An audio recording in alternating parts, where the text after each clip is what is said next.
Hello, my name is Nais Gravalu. I'm from Section 4 from IEL I.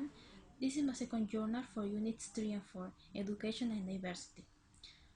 First of all, I will talk to you about my learning process over the past few months. According to my cycle learning planning, my major goal for Units 3 and 4 were to form a critical thinking, be able to reflect about those concepts and to integrate into Chilean reality. On the other hand, about my personal goals, they were improving my speaking and writing skills. On a scale of 1 to 10, these skills were in a 4 because of the feedback that I got from my task 1, the short story. And my goal was to put them at least in a 6 after my second task.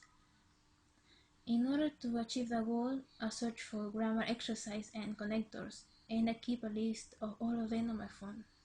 Also, I constantly attended to assistantships, where I learned about the function of some tenses, something that was very useful on my task 2. While I still identify the writing as my greatest weakness, and even though I read a lot, mostly novels, I'm trying to read more in an academic writing style, like BBC News and stuff like that. I think that's a better way to improve that skill. Well, about education, what I learned was the national curriculum and critical pedagogy, share the power, the control of the class with the students, to have a symmetrical relationship between them. But what I stand out the most is the concept of quality, because education responds not only to a system, but also to different contexts, in our case to Chilean society and context, because education and society are totally linked, and each influence in the other. The reflection that I can do about education is that the system should allow children to reach their fullest potential. I mean, cognitive, emotional, and creative capacities, because not all children are the same and definitely do not learn the same way.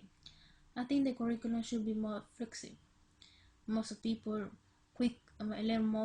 learn more quickly and significantly the things they are more attracted to or are familiar with.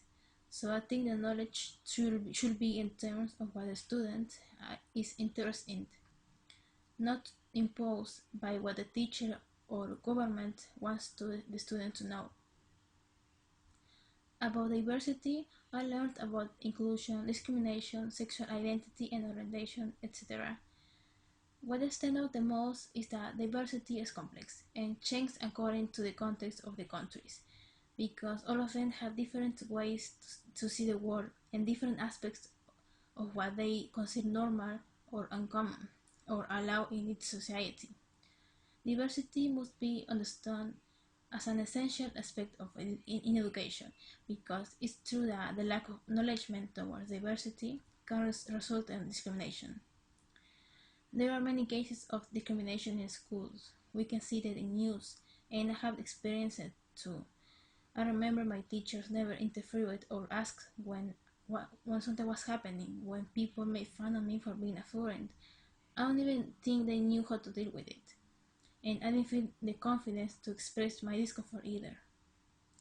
So I think that's the problem, the way the teachers are being formed, and that is the first step to take in order to achieve the inclusion in both cases, sexual and racial discrimination. Because nowadays cannot be teachers with no idea about diversity, ethnicity, gender, etc. Because it's happening now in Chilean classrooms, and the teachers cannot act indifferent at the situation.